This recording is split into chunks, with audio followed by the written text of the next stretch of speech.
שלום לכולם, כאן שלומי קינן. היום פרק מיוחד, קורס מוזיקת הברוק, הקדושה, המפוארת והמענגת, עולה לאוויר היום וכולם מוזמנים לבדוק אותו. זה קורס רחב ומקיף מאוד עם 10 שיעורים בקורס עצמו ועוד המון תכנים נוספים שכמו בשאר הקורסים הולכים ומתווספים כל הזמן. בשבועות הקרובים למשל תתווסף עוד הרצאה על רמו יחד עם צבי חזנוב ועוד היד נטויה. ההרצאה שאתם רואים עכשיו זה חלק מאותו הקורס, זו ההרצאה הפתוחה בקורס, ובסוף הסרטון תוכלו לראות פירוט מלא, כולל לזמן מוגבל, מבצע השקה, את קורס באך מוזיקה מגן העדן. קורס הדגל שלי, פשוט נהדר, עם כל כך הרבה תוכן יש שם כבר. אז את כל הדברים האלה בסוף הסרטון. היום אנחנו בפרסל, דידו והנאס, יצירת מופת, אופרת ברוק פשוט מדהימה, וברור, חשוב מאוד, זכרו לעשות לייק וסאבסקרייב לערוץ. אנחנו כבר כמעט הגענו ל1,000 סאבסקרייברס, ל1,000 מנויים. אתם נהדרים, אנא המשיכו, והערוץ שלי גדל, וזה פשוט באמת נהדר, כמו האופרה הנהדרת, דידו והנאס. של פרסל, בואו באמת נהנה. פרסל והמלכה, לא רק המלכה, הוא עבד מאוד בצמוד לבית המלוכה הבריטי, ועבר 4 מונרכים שם, בחייו המאוד קצרים. הוא נפטר בגיל 36, וזאת לא הסיבה היחידה שלפעמים הוא מכונה מוצרט של הברוק. אבל הכינוי הכינוי שנתנו לו באמת, זאת אומרת שרשמו עליו באנגליה, היה אורפאוס בריטניקוס, כאילו אורפאו של אנגליה, של בריטניה. זה מה שנכתב עליו אחרי מותו. היה לו באמת, והאנלוגיה למוצרט היא גם המוות בגיל מאוד מאוד צעיר, גם היצירה הנפלאה של אחד מענקי המלחינים בכל הזמנים, בכל כך מעט זמן, שזה מקביל ומזכיר אולי את מה שאנחנו מכירים על מוצרט, אבל בעיקר אני חושב שזה שאחרי מותו, אלמנתו, גברת פרסל, קידמה מאוד את המוזיקה שלו, וקטלגה אותה, הדפיסה אותה, וקידמה אותה, ופרסמה אותה וכולי, בדיוק כמו שקונסטנצה עשתה אחרי מותו של מוצרט. וכך פרסל הפך להיות באמת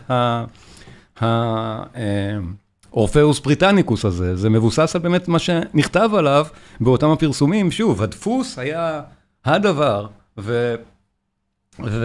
והדברים האלה התחילו להיות בין מודפסים ומופצים בכל רחבי אנגליה ואחר כך אירופה, ואורפאוס בריטניקוס, פרסל, כן. עד כדי כך מלחין ענק וחשוב היה מיד לאחר מותו, והאמת שגם בחייו היה מלחין ענק וחשוב, בדיוק כמו שמוצרט היה מלחין ענק וחשוב גם בחייו, בניגוד למה שאנחנו חושבים, אבל זה דיברנו כבר על מוצרט. במקרה של פרסל גם, אנחנו עכשיו הלכנו קצת קדימה בזמן, אנחנו עכשיו במחצית השנייה של המאה ה-17, בפעמים הקודמות היינו בתחילת הברוק, במחצית הראשונה, ואחרי אנגליה אנחנו נגיע למקומות אחרים באירופה, אבל אני בחרתי להתחיל את התקופה הזאת, את ברוק האמצעי בעצם מפרסל, כי הוא באמת, אני חושב, הדמות הכי מרכזית, ויכול להיות שגם הכי מוכרת לנו מהתקופה. בעיקר בגלל שיש לפרסל, או למוזיקה של פרסל, הרבה מאוד אפיל וזיקה גם למוזיקה פופולרית, מאז ועד היום. הרבה מהדברים שלו שאנחנו נשמע היום, או שבכלל, אם אתם אחר כך תרצו ותאזינו למלחין, תוכלו לשמוע דברים שאתם מצלצלים לכם מוכר, המון הקשרים שונים, לאו דווקא מהצורה המקורית שפרסל הלחין אותם, ואני חושב שזה כשלעצמו הופך אותו לדמות באמת מרכזית של מוזיקת הברוק בכלל. אבל בטח שהיצירה, דידו והנאס, שהיא היצירה המרכזית שנדבר עליה היום, זה אופרת ברוק, שאנחנו כבר נזהה אותה כאופרה. בניגוד למונטוורדי המוקדם, זו כבר באמת אופרה יותר מאוחרת, הז'אנר כבר עדיין לא מבוסס כמו שאנחנו רגילים אחר כך, אבל כבר מבוסס מספיק. זו אופרת ברוק בפורמט שאנחנו כבר מזהים, היא תהיה לנו קלה להאזנה, אני לא צריך להסביר כל דבר פה. אנחנו באמת כבר מכירים את הפורמט הזה, ואכן דידו והנאס ואופרות כבר כאלה באמת מבוצעות בצורה מסודרת, לא רק היום אלא בעצם מהמאה ה-19, כשהם התחילו לחזור לבצע מוזיקה עתיקה. כאילו לקח זמן גם לזה. אבל במקרה של פרסל, המוזיקה שלו לא נעלמה אף פעם, הלהיטים במרכאות מדידו ואנס, ושוב, יש כמה כאלה, אחד מלהיטי האופרה הגדולים ביותר בכל הזמנים, נמצא באופרה הזאת, זו קינתה של דיידו, אתם בטח מכירים את זה. אז האופרה, כשאשתו של פרסל פרסמה את המוזיקה שלו בכרכים מפוארים כמו אלה, היא גזרה את השירים היפים מתוך האופרה, והפכה אותם לשירים בתוך אוספים כאלה.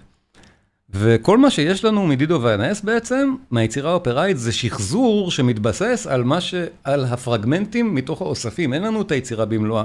יש לנו רק את הליברטו, יש לנו את הטקסט בעצם, הליברטו המפורסם של האופרה, שהוא כתוב במילים. אבל למשל, כל הפרולוג אין. יש מילים לפרולוג, אבל אין לנו מוזיקה, כי זה לא היה בתוך אותם פרסומים שאשתו עשתה אחר כך.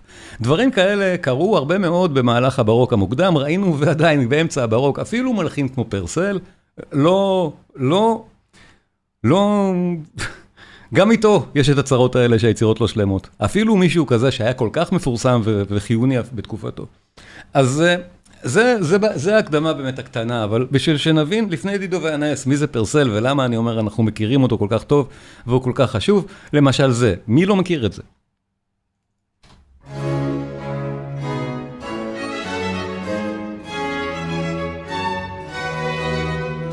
אני אראה מה אנחנו שומעים.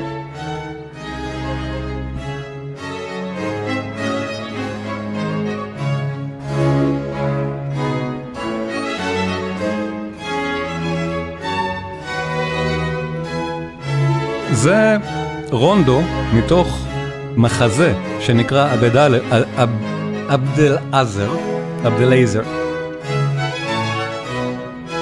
יש לפרסל המון מוזיקה כזאת מתוך המחזות שלו, שהיא פשוט מאוד מפורסמת.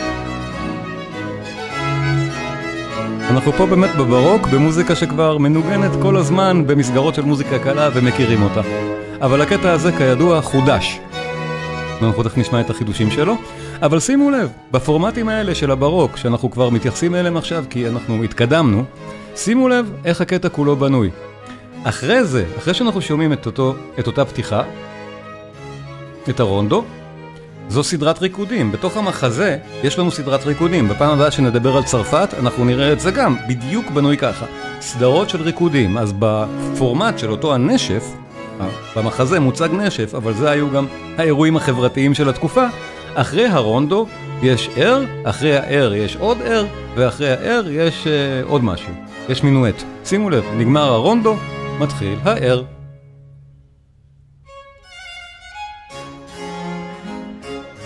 חינני ומקסים לא פחות. וככה יש לנו סדרה נהדרת של ריקודים, אחד אחרי השני, מתוך עבדלעזר, סליחה. וזו כבר מוזיקה אינסטרומנטלית של הברוק מהסוג שאנחנו הכי אוהבים. אז זה הער, פשוט צמוד לרונדו, קצרצר.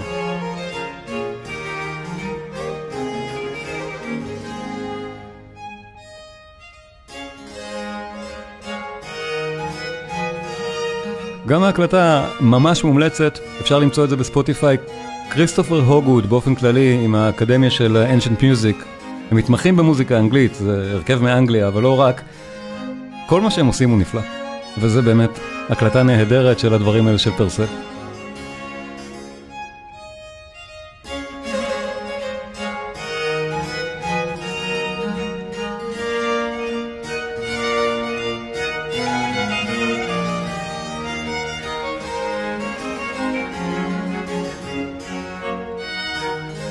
ואנחנו זוכרים, גם אצל באך ואצל כל אחד אחר אנחנו נמצא את הריקודים האלה עם השמות האלה. הרונדו, המינואט, הער, כל הסוויטות. הנה, עוד ער, צמוד. ואנחנו נשמע, גם מי שמכיר את הסוויטות של באך, עם השמות, עם אותם השמות בדיוק, מזהה שהקצב הריקודי הוא אותו הקצב בדיוק.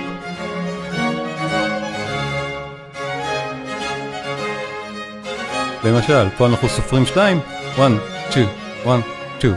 אז הריקוד של 2 צעדים. הער הזה, המינואט, שהוא הריקוד הבא, אנחנו נספור 3. יהיה ברור, ריקוד של 3 צעדים.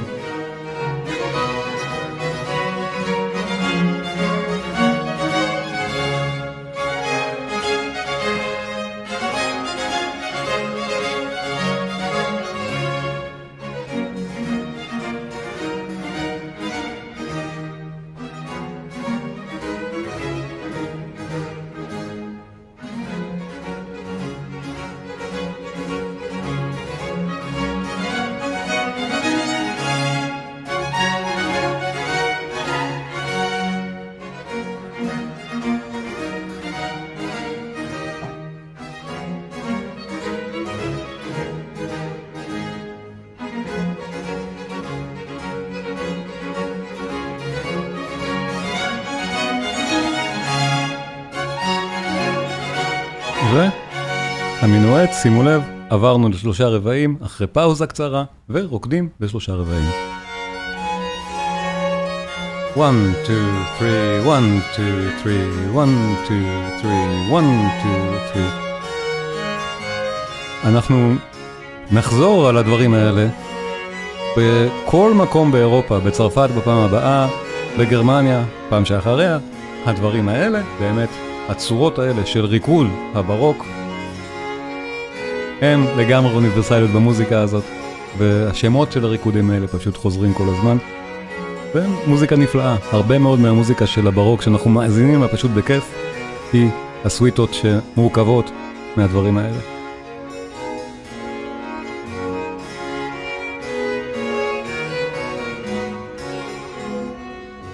אז אני חושב שאפשר להבחין אפילו מהאינטרו הקטן הזה של המוזיקה, של מוזיקת התיאטרון של פרסל, שאנחנו באמת נמצאים עכשיו בברוק כמו שאנחנו מתכוונים אליו כבר, שלא צריך להסביר את מונטוורדי ואת הרנסנס ואת הדברים הדי מוזרים ששמענו שם, אלא זה כבר מוזיקה שהיא לגמרי סבירה ומסברת עבורנו את האוזן. כן, הדברים האלה התעצבו כאן.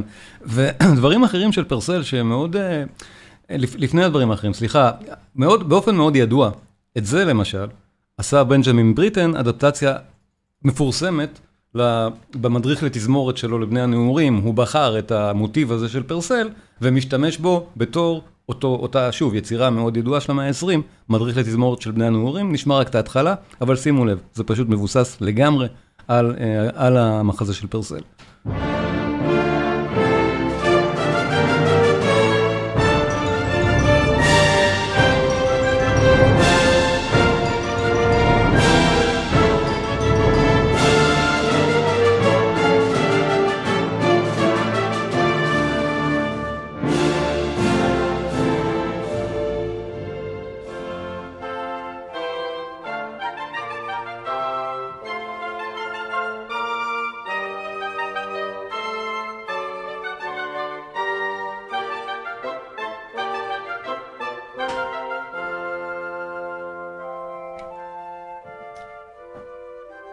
אז גם זה ידוע מאוד בזכות עצמו, בריטן והמדריך לתזמורת שלו, והוא משתמש בנושא הזה של פרסל בשביל להציג פה את כלי התזמורת. הנה, עכשיו סקציית כלי הנשיפה הנמוכים, כל מיני סקציות, כלי הקשה, הוא מציג אותם בהשתמשות, בשימוש נהדר באותו מוטיב. עכשיו ודאי, גם בריטן, גם פרסל, מוזיקאים, אנגלים, בריטים, אז בטח יש פה גם איזה פטריוטיזם מהסוג הזה. אפשר גם לזכור, נתתי גם שוב דוגמה של עוד במוזיקת הרנסנס, מתומאס טאליס, שמלחין אנגלי של המאה ה-20, לקח אותו כדוגמה בשביל הווריאציות שהוא עשה עליו. אז כן, האנגלים כנראה אהבו לעשות את זה. הנה, וריאציות בכל מיני כלים. יצירה באמת נחמדה של בריטן. אמרתי, המוזיקה של פרסל עד היום משתמשים בה כל הזמן, והיא מוזיקה שלא יוצאת מהתרבות הפופולרית בכל מיני צורות. אנחנו נראה עוד כמה דוגמאות. הנה, עוד דוגמה שעדיין לא מתוך דיידו והנייס. קטע מאוד ידוע של פרסל גם, ממוזיקת הלוויה למלכה מרי. אתה דיברת על זה אולי קודם, יונה. זה אוסף גם מאוד ידוע של פרסל, שהפתיחה שלו, המרץ' והקנזונה, משתמשים בו המון פעמים בקולנוע. למשל, התפוז המכני כדוגמה מפורסמת. כשרוצים להראות משהו מאוד ספציפי, אתם תאזינו למוזיקה הזאת, תבינו לו נתכוון, והיא תהיה לכם מאוד מוכרת מהוליווד.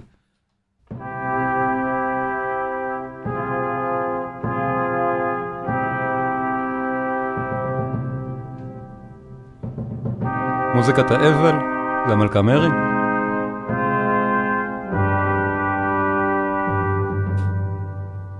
ההקלטה שאני משמיע עכשיו זה הקלטה באמת, הקלטה היסטורית, שזו ההקלטה שהרבה פעמים לוקחים אותה ככה עם כלי הנשיפה האלה לסרטים.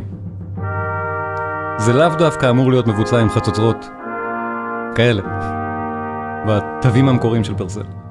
ראינו כבר, כלי ברוק זה משהו אחר.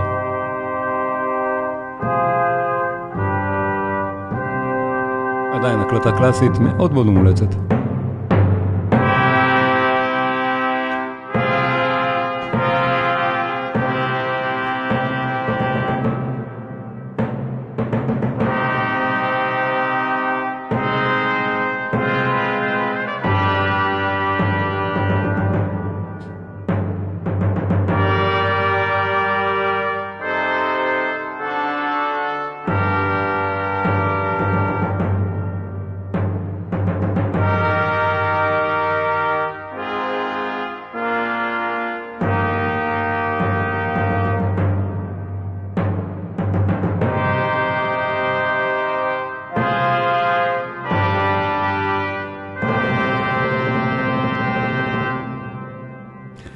שוב, כל המחזור הזה, הלוויה של מלכה מרי, מאוד מומלץ, יצירה נהדרת של פרסל, אבל אנחנו עכשיו נגיע באמת לדידו ואנאס, כי אני חושב שזו היצירה אולי הכי חשובה שלו, והכי מפורסמת שלו, ובאמת היא מכילה בתוכה, אני חושב, את אחד מרגעי הברוק הכי מבוצעים וידועים בהיסטוריה, את קינתה של דיידו.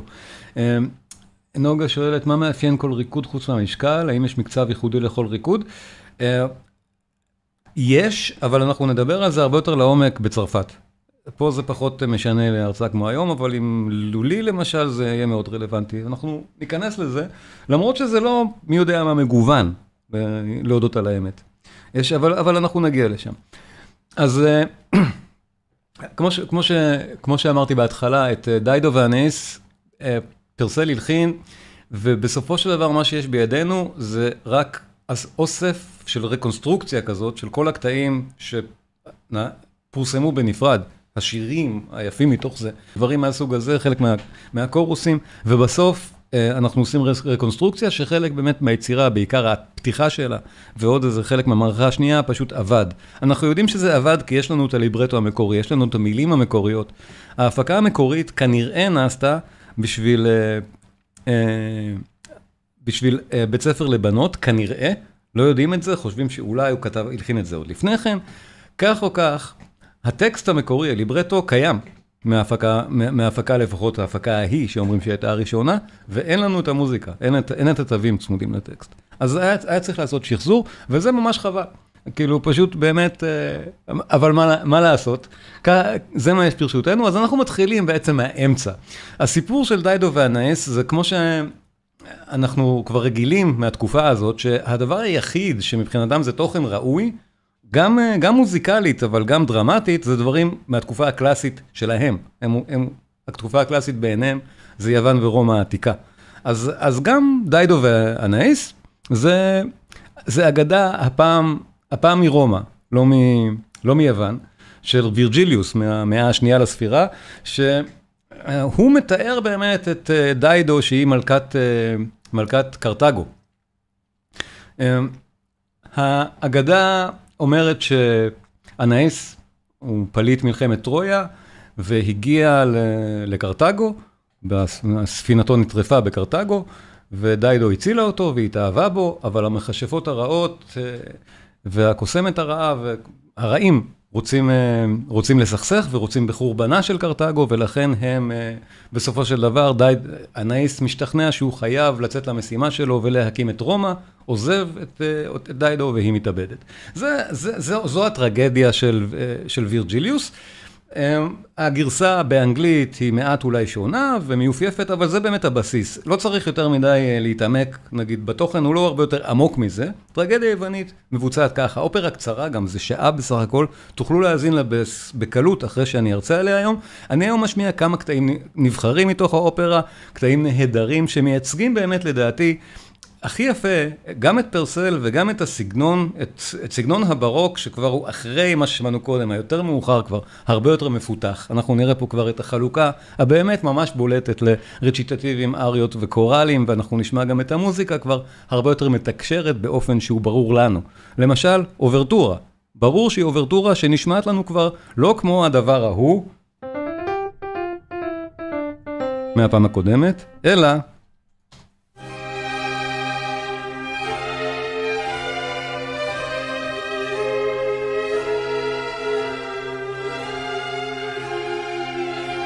זו הפתיחה, אוברטורה, דידו ואנאס, ההקלטה של היום שאנחנו שומעים. בהמלצתו או בקשתו של יונה, הקלטה באמת נהדרת. זו הקלטה קלאסית, זו הקלטה משנות ה-60, לדעתי מ-62. אבל דידו ואנאס זו יצירה שהיא כל כך עמוק ברפרטואר, שמנגנים אותה באמת באופן מסודר כבר מהמאה ה-19. אין הרבה יצירות מהברוק שזה כך. אפילו לא של הנדל או של ויוולדי. אבל זו כן. ברור שההקלטה הזאת לא מודעת לכלי התקופה. זה לפני הטרנד הזה של מה שנקרא HIP, Historical Informed Performances. אבל היא יפהפייה, זה בכלל לא משנה, לדעתי.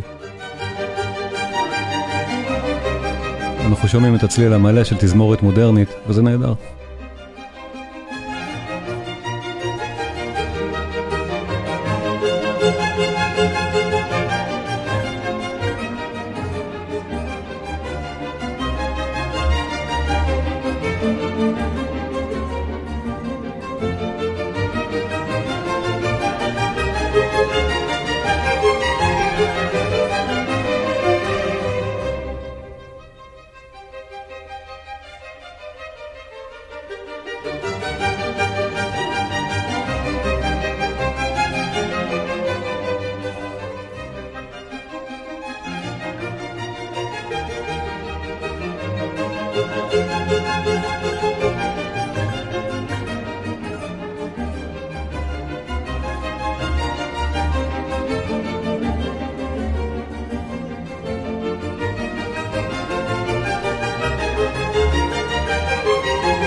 זו אוברטורה של המערכה הראשונה שהיא אחרי הפרולוג, אבל באמת רק בשביל לסבר את האוזן, אני שוב אומר, תראו, זה הליברטו שיש ברשותנו, והוא באנגלית, והוא נשמר, של אחד בשם טייט, וכל הדבר הזה איננו, פשוט חסר. אנחנו באמת, לצערנו, פשוט מתחילים את היצירה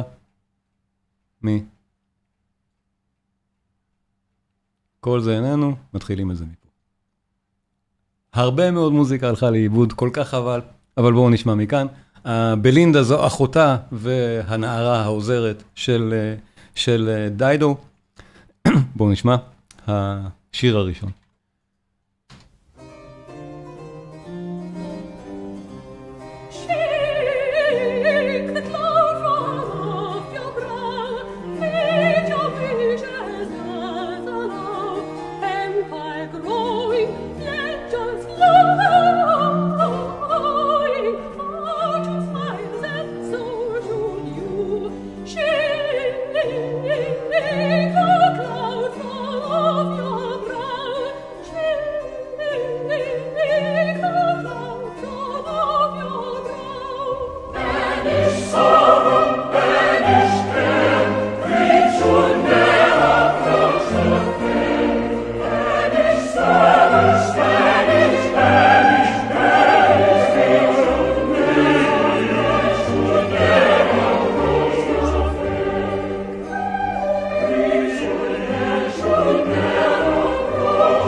מוזיקה באמת משגעת, פשוט ככה, אין מה להגיד, אנחנו באמת בעולם שאנחנו כבר מאוד מאוד אוהבים של מוזיקת ברוק. בואו נשמע הלאה, ואחר כך אני נאלץ להתחיל לדלג קצת, אבל שוב אני אומר, אופרת ברוק אופיינית היא לא ארוכה, היצירה הזאת היא בערך שעה להאזנה רצופה, אני מדלג, בינתיים לא אדלג, בואו נשמע את הקטע הבא, אחר כך אני אתחיל לדלג, כי גם הוא משגע, ופה אנחנו כבר מתחילים גם לשמוע את השילובים הנהדרים האלה, שמענו רציטטיב, קורוס, אריה, שימו לב לדברים האלה.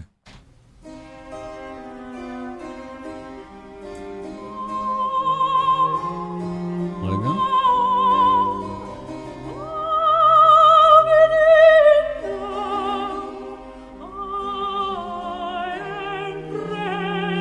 באנגלית זה נקרא סונג, אבל ברור שזו אריה. זו אריה אופראית.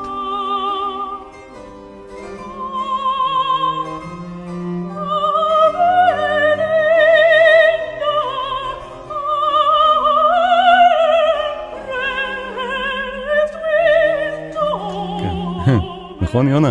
הכל נפלא. לפי הזמנה, אבל אין טענות.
עכשיו שימו לב, אנחנו עוברים מיד לרציטטיב, ואחר כך מיד לקורוס.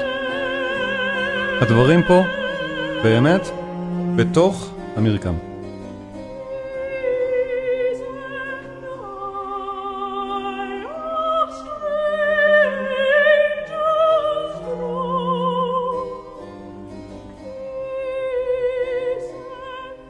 עדיין לא, סליחה, זה יבוא אחר כך.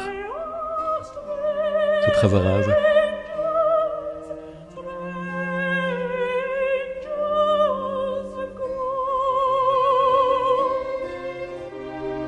כל כך יפה.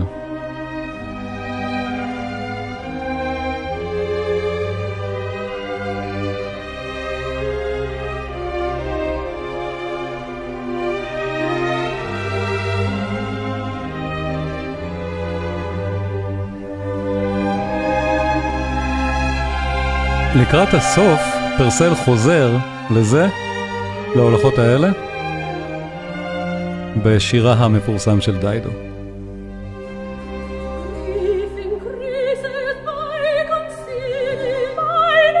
הנה הרציטטיב. אנחנו רואים? זה שירה דיבור, הכל הרבה יותר מהר. ואם אנחנו זוכרים, הדברים האלה נובעים, שוב, מאותו שירה דיבור גרגוריאנית. כבר התחכנו אחרי המסלול של הדברים האלה.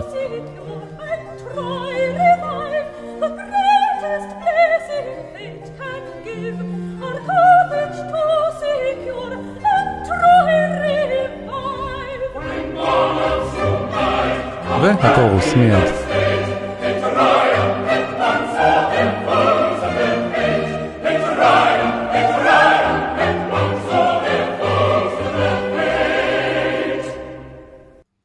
אז אנחנו רואים פה באמת בנייה של אופרה שאנחנו כבר מכירים אחר כך, מצוין. כאן הדברים האלה מתעצבים, נהדר, קורוס, רציטטיב, אריה, הדברים האלה ברורים. בואו נשמע אחד מהשירים הנפלאים שיש כאן, Fear No Danger, גם משהו שאחר כך נהיה להיט של פרסל, עד עצם היום הזה אני חושב.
עוד דוגמה נהדרת, זה מה שקורה עכשיו, רציטטיב, קורוס, רציטטיב, אריה וכו'.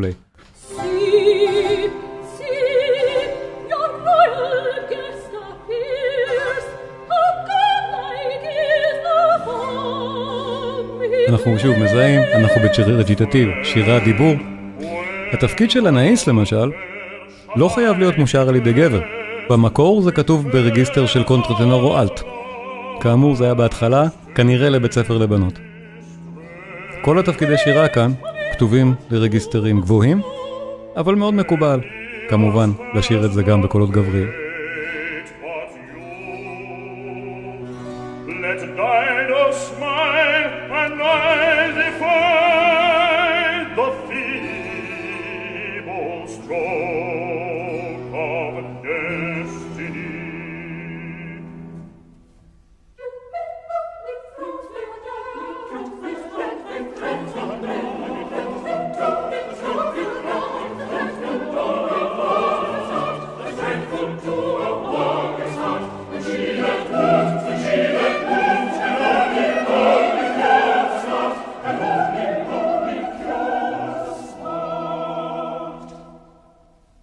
נתיב.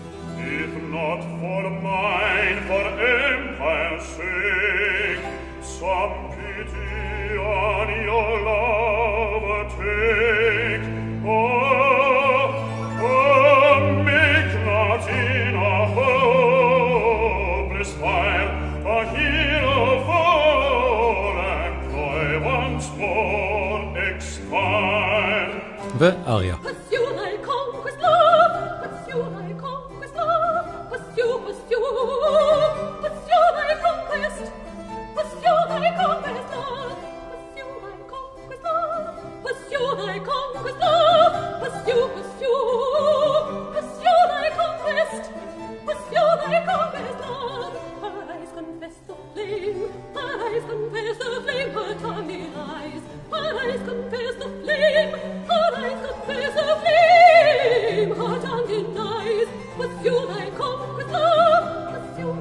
וכל הסיפור הזה מסתיים בריקוד ברוק. שוב, שמענו, אוספים של ריקודי ברוק, אז ברור, גם בתוך אופרה כזאת, שמבחינת פרסל זה מחזה, באמת שפשוט כולו מושר, אז יש לנו את ריקודי הברוק, בנוסף לקורוסים.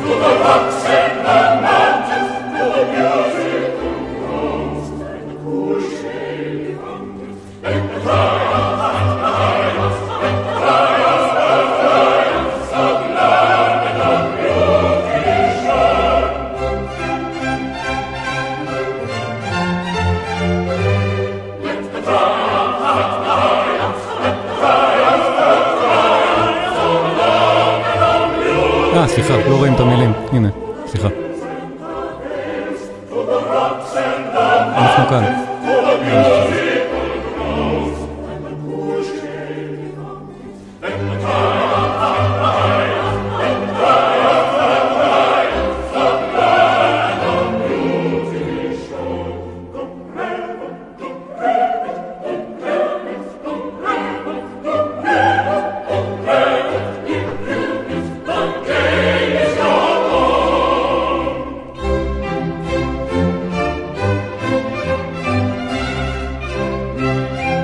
ואנחנו נשמע עוד כמה סדרות של ריקודים כאלה ככל שיותיר לי הזמן, כי יש פה כמה כאלה, כמה סיקוונסים של ריקוד בתוך האופרה.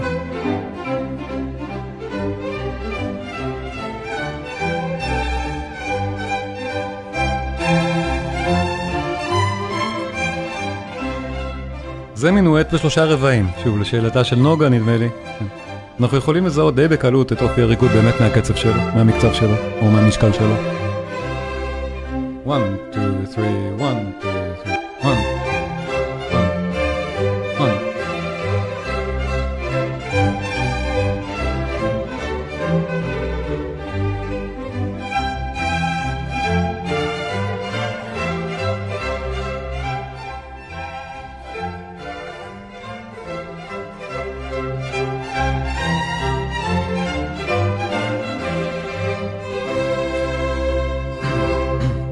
והריקוד הזה סגר את המערכה הראשונה. יש לנו 3 מערכות באופרה, שוב, היא ממש קצרה. המערכה השנייה, אני אשמיע רק את הפתיחה שלה, זה מתחיל באחד מהקטעים שחוזרים הרבה פעמים בטלוויזיה, בקולנוע, דברים כאלה, כשרוצים להראות לנו איזה משהו אנגלי, מלכותי, אבל אולי מרושע, נגיד, אני זוכר את זה שהייתה סדרה של ה-BBC, Pride and Prejudice, שהם עשו, וזה ייצג את הגברת הזקנה המרושעת, האנגליה הזאת, המאוד מעצבנת, הליידי קת'רין דה ברג. אז המוזיקה הזאת לקחו אותה בשביל לייצג אותה. היסטורית זה לא נכון, העלילה שם מתייחסת במאה ה-19, אבל זה מאוד מייצג משהו אנגלי מהסוג הזה.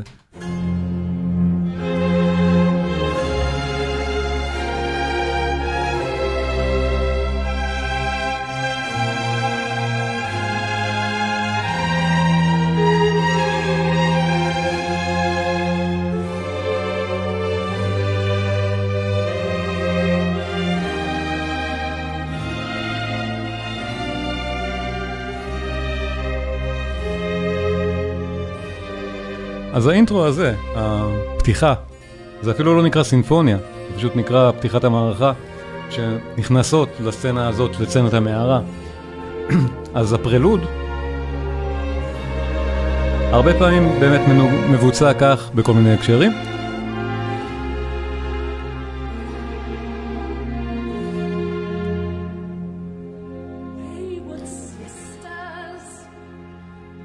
אבל את המשך הקטע אנחנו באמת נדלג, ובואו נמשיך לשמוע הלאה עוד כמה דברים מעניינים פה. למשל, עוד קטע ריקוד נהדר שסוגר עכשיו את הסצנה הזאת.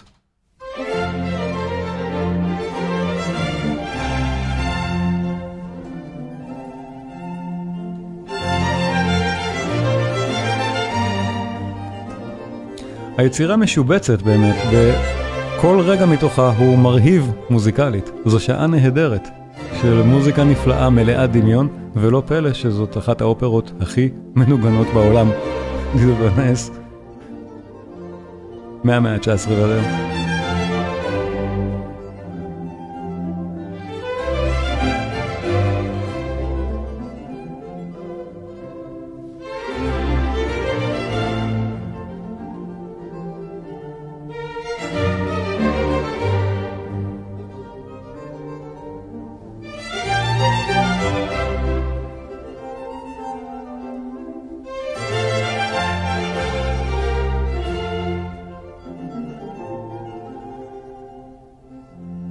והסצנה המרכזית במערכה השנייה מתחילה בריטורנלו. באמת אנחנו זוכרים את הביטוי ריטורנלו, וכמובן זה מהדברים שחוזרים, אנחנו מכירים את זה כבר מקודם, עוד מאורפאו, ואנחנו נשמע את זה עוד. הזהרתי אתכם גם אז, כל מפגש יהיו ריטורנלואים, אז גם כאן יש הרבה כאלה. זה מצוין כריטורנלו, זה כתוב שזה הריטורנלו, ואחר כך כמובן יש לנו עוד אריה ועוד קורוס. בואו נשמע ריטורנלו.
שיר כל כך יפה.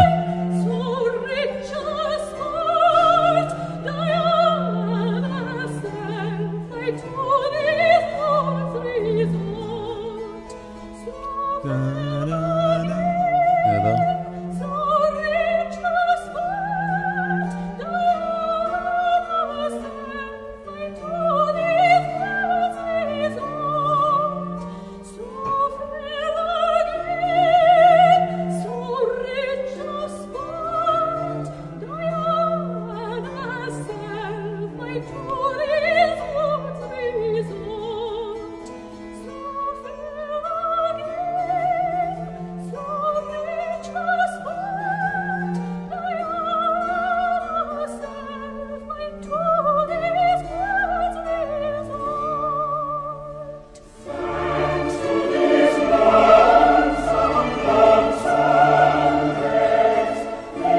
מוזיקה לא, אין הרבה יותר יפה מזו, האמת.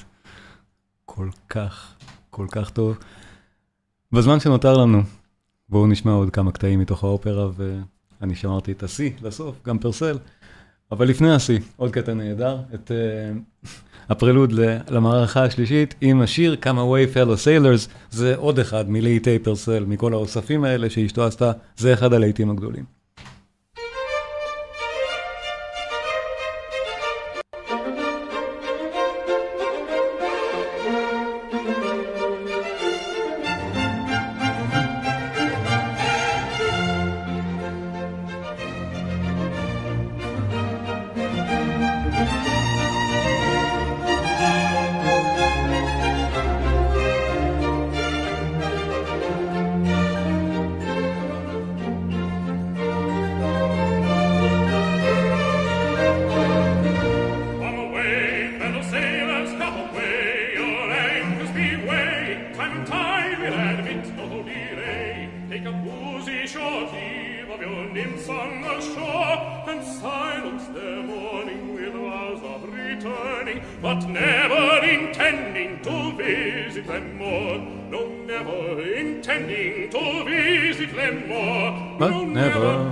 ריקוד המלאכים, בסוף כל קטע כמעט יש ריקוד.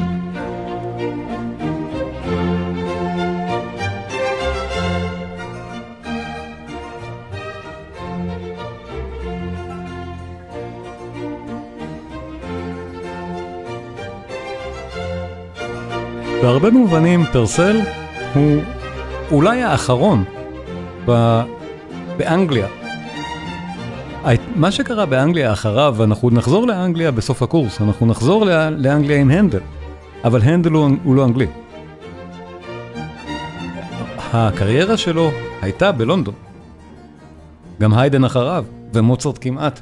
אם מוצרט היה חי יותר מ-36 שנה, כנראה גם הוא הוכר ללונדון. אבל האימפריה הבריטית הייתה רק בתחילת הדרך כאן, אנחנו במאה ה-17. כשהיא התחזקה, הם התחילו לייבא את טובי מלחיני אירופה. ולכן פרסל מייצג אולי גם משהו שדי הסתיים שם, אין לנו כל כך אחרי פרסל, חוץ מהיבוא שלהם, הנדל, היידן, דומים, שבאו מהיבשת. אבל אנחנו נגיע לזה, אנחנו נחזור לאנגליה עם הנדל ולא לפני. בכל מקרה, השיא של היצירה, וזה גם אני חושב אחד מהרגעים המפורסמים ביותר של אופרה בכלל, לא רק מהברוק, אלא בכל ספרות האופרה, זו קינתה המפורסמת של דיידו, ואנחנו באמת נשמע היום את בייקר שרה את זה, מדהים, קורע הלב, זה אחד מהרגעים באמת קורעי הלב שיש בספרות. אז זהו, תתכוננו, תכינו את הממחטות, קינתה של דיידו. זה מתחיל עוד לפני הקינה בדיאלוג שלה, ואז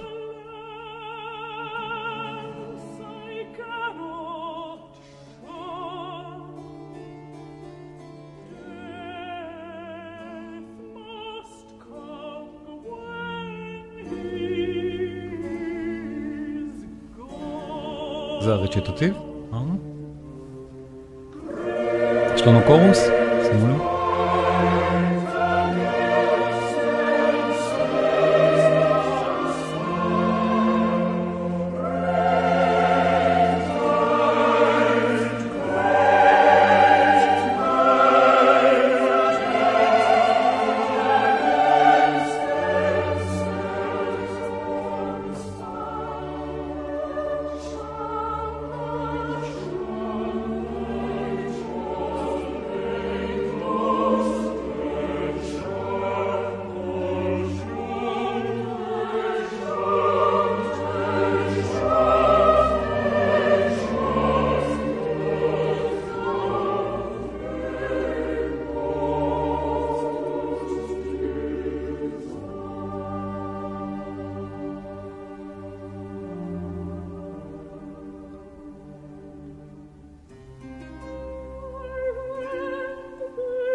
חלק מהפסלים של פרסל, זה נמצא בוויקטוריה, בווסטמינסטר. גם זה בווסטמינסטר, בתוך האבי.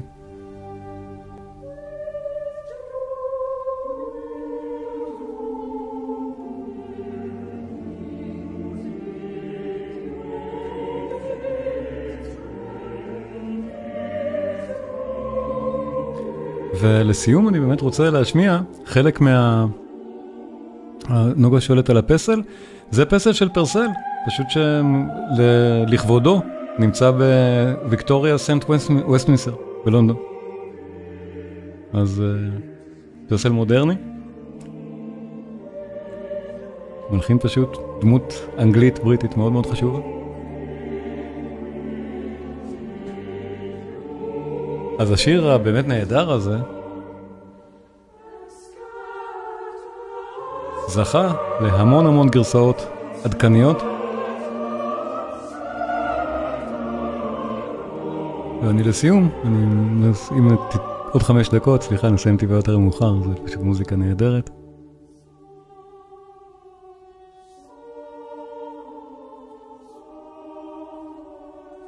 אני רוצה להשמיע את אחת מהם, את זו של אלו שיפרין, שהוא באמת עושה את זה נהדר באחד האלבומים שלו, שאני חושב ששמענו מתוכו משהו בעוד אחד מהקורסים, נדמה לי, אבל שיפרין הוא גם אחד מהג'אזיסטים הנפלאים שיש. ודאי, עשי קול וכאלה. אבל גם כאן הוא בחר בקטע הזה של פרסל, בקינה של דיידו, כבסיס, לאחד מקטעי הג'אז הנהדרים שלו באלבום הזה. ובזה אנחנו באמת נסיים. אבל פרסל באמת נותן המון השראה עד היום למוזיקה קלה.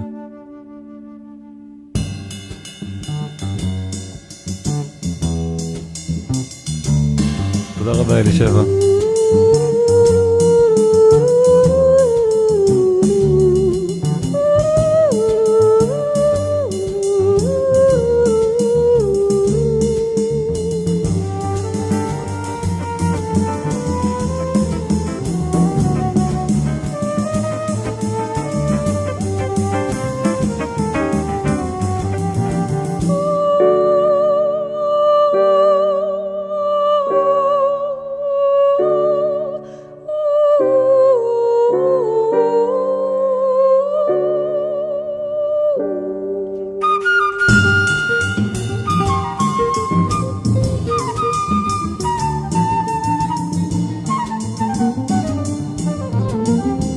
אז גם לאוהבי ג'אז, בטח האלבום הזה של שיפרין, בהחלט מומלץ, הוא נהדר. ובכלל, אם אהבתם את פרסל, דיידו ואנס, או דידו, איך מבטאים את השם באמת? אולי יונה יכול להגיד לי. אני יודע שבמקור, הרומים עיוותו את זה, ושמה המקורי הוא בכלל נשמע כמו עברית. פיניקית היא שפה כנענית, ושמה של המלכה היה אלישיה. מדוע הרומאים החליטו לעשות מזה דיידו? שאלה טובה. אבל כמו שחניבעל נשמע לנו די ישראלי, כך גם אלישיה.